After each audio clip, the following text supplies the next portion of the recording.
Hi YouTube, this is Zandy NO and I am here to make a long awaited video that should have been made maybe almost 3 years ago.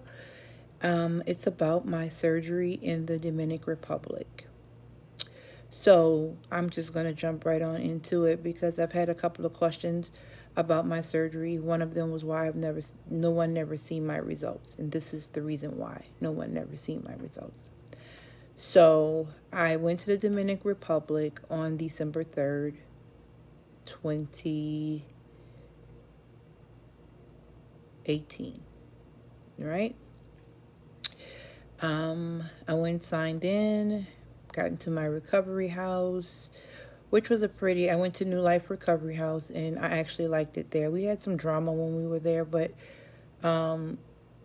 it wasn't that bad looking back on it. Now, if you would have asked me that almost 3 years ago, I probably would have said some not so nice things, but really looking at it, back on it, they treated me really good over there. So I can't speak for other people and what they went through, but I can speak for myself, and I had no problems with them. So anyway, so I came and I went to my recovery house. No, I'm lying. I am lying. I did not go to the recovery house when I first got here. What happened was the doctor that I chose, I had to go to the hospital first because I came in on the 3rd and my surgery was on the 4th, or I came in on the 4th and my surgery was on the 5th, but I went directly to the hospital. I did not go to my recovery house. They did all my lab work that day. Once I got there, all my lab work was, being done. My blood was being drawn. I'm a diabetic, so I had my A1C checked, my iron, all those things. I had all those things checked. So I stayed there that night. I hadn't had anything to eat, so they sent me some food up, like some soup and some other stuff, and it was cold and nasty. So I wasn't interested in eating that.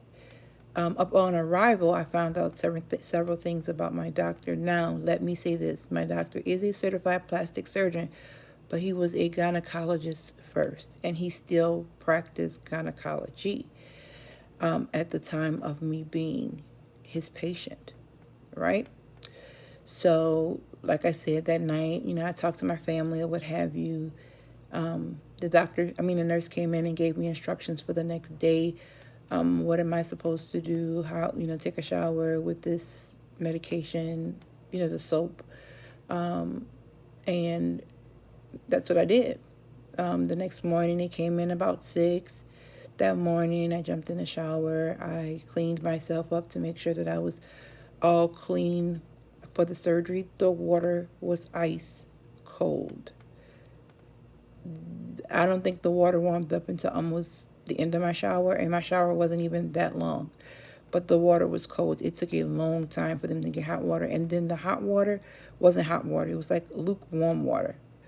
So I went, and I had my surgery. Now, I don't know if I ever told you all this, but during my surgery, I was actually awake.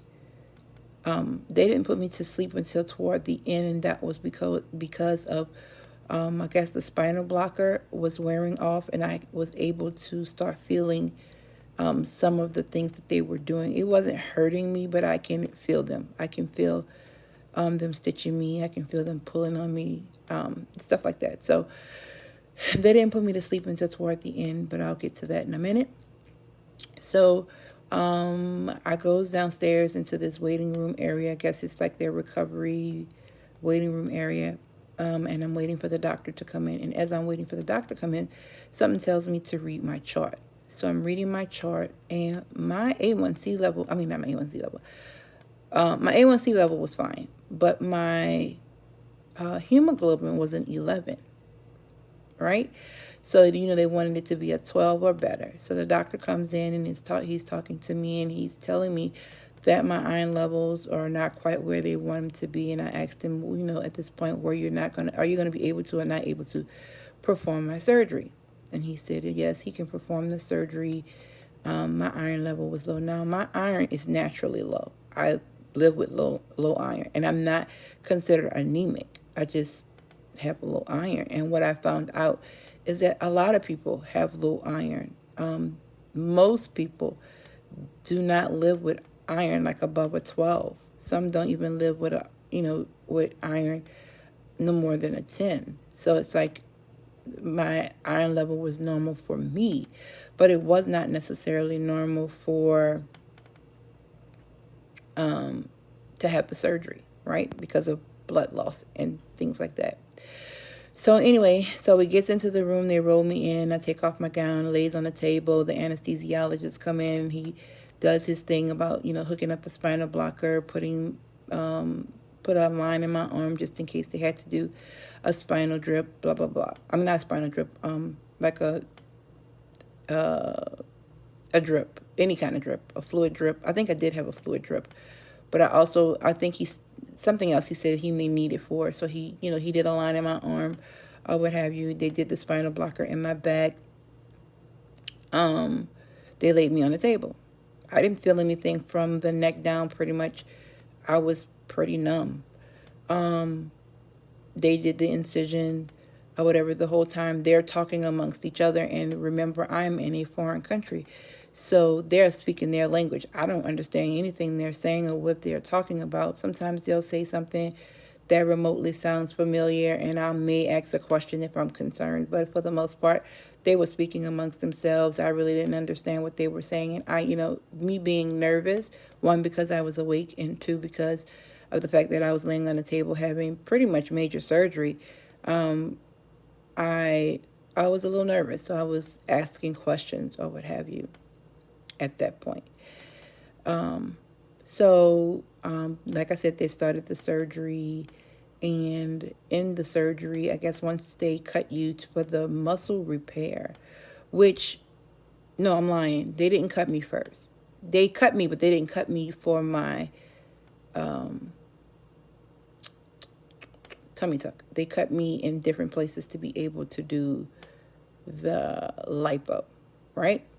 So he started off on my left side, and he is, I guess starting pretty much the lipo. And he's telling me that he's talking to his assistant. So then I ask, because one thing I don't like is if you're doing something to me and I'm awake and there's a problem with whatever you're doing for me or to me, please address me. Do not talk about me like I'm not there. So they were talking or whatever about the toughness of being able to break down the fat that's under my skin. So I said, so I'm asking him, is there a problem? And he's saying, oh, not really. I got to use this special machine. Do you feel this? Now, remember, even though you have a spinal blocker, you also have some other kind of medication that they give you. So you're kind of in and out. You're not really lucid. So you're asking questions. You're hearing the answers.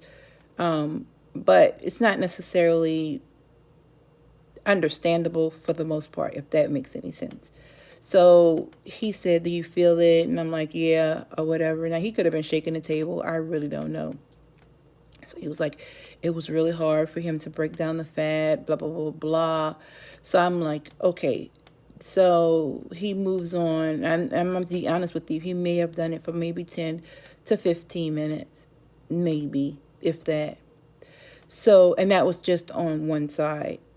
I don't ever even remember him going to my right side. And I'm going to tell you this. I said that they cut me to do the lipo. I have no incisions for lipo. Not one. Not one. So, I know that he moved on to cutting. Now I would ask questions because it would seem like I hear my doctor, and my doctor was not by the table. You can hear when someone is close to you and when someone is far away from you. You can tell the difference. So I'm like, are you doing my surgery or is someone else doing my surgery? And he was like, no, I'm doing your surgery, or whatever. So he cuts me, and then I can feel the tugging. Like when they did my muscle repair, I can literally feel the stitching. It did not hurt. You just can feel it. You can kind of feel the pulling and the tugging If you ever had a C-section, it's similar to that. You could just feel the pulling and the tugging. But I told him, I was like, I can feel. I said, "You doing my muscle repair?" He said, "Yes." I say, "I can tell." I say, "I can feel it." And he was like, "You can feel it where it hurts." And I'm like, "No, I can't feel it where it hurts. I just, and I can feel you pulling and tugging or what have you." And I guess between that time, they had then gave me a little bit of medicine in between the hours that I was on the table for spinal block, to keep the spinal block working. So when I said that, I guess he felt like it was wearing off, and he was like, "Well, we can't give you any more medication, so we're going to have to put you under." So I'm like, okay. And then the anesthesiologist, who didn't speak any English, by the way, was pulling and tugging on my mouth. And I'm like, "Look, if he's going to stick that intubator down my throat while I'm awake, no, thank you. You can continue the surgery and I'll stay awake. If there is any pain, I'll deal." And he was like, "Oh, no, he's just assessing you to make sure he will have no hard time getting the the tube down your throat." So I'm like, okay. So I really don't remember. They must have put some sleeping medicine in my IV, and before you know it, I was asleep because I was already dozing off. Like I was awake, but I wasn't staying awake on my own. Sometimes I would fall asleep because I have anxiety really bad, and just the thought of me laying somewhere and I can't get up, that that bothers me. So to keep my mind off it, I fell asleep. I would fall asleep in between here and there. So when I woke up in between them putting my faja on. I guess it must have hurted me when they were putting the faja on, and it woke me up out my sleep. And then, I dozed back off. When I woke up again, I was in my room. So I got up out the bed. One, I was very surprised. Well, no, the nurse came in to get me up because they wanted me. I told them I had to use the bathroom. So they helped me up, and I went to the bathroom, not knowing at the time until I got up out the bed that I had a catheter.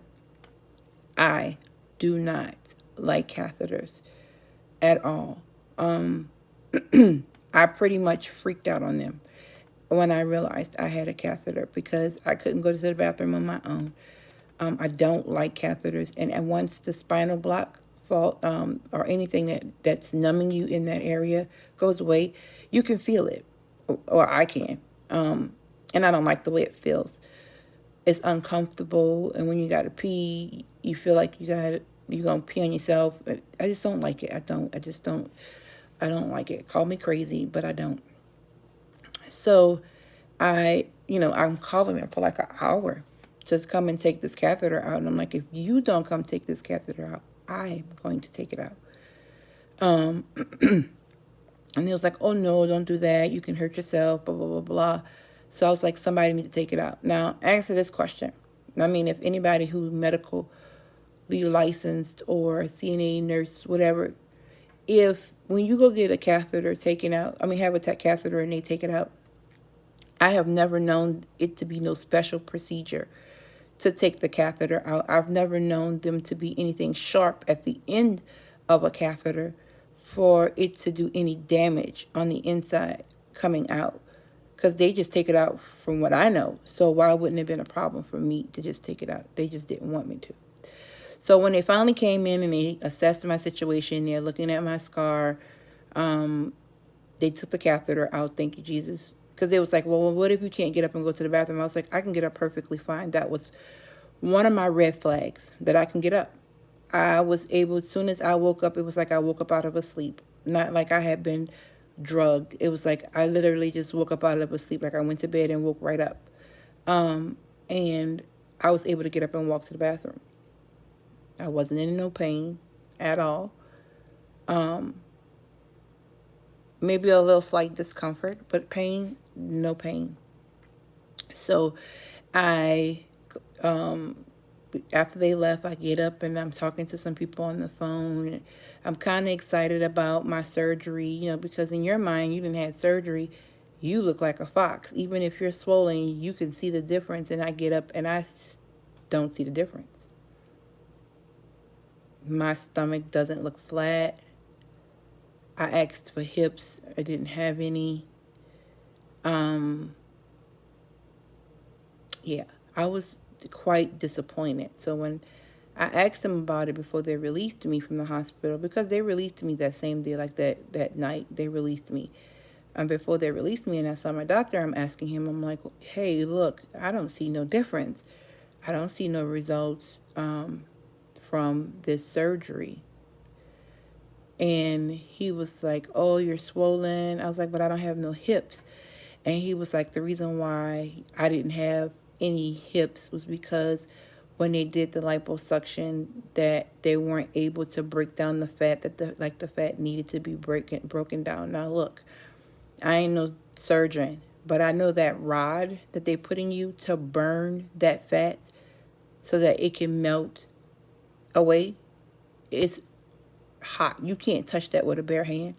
You would literally burn your hand off. So if that rod that was so hot that was supposed to break down my fat couldn't break down my fat, then what can? So I'm like, okay. And he was like, so the little fat that we did get, it wasn't much. So I did put it in, I divided it in between both your hips, but it wasn't that much. So that's the reason why you really don't see no results in that area. But you'll see some as the swelling starts to go down. So I'm like, okay. I took that the way it was, but in the back of my mind, it didn't make sense to me. So I went back that day. I went to the recovery house. They came and picked me up, and they brought me to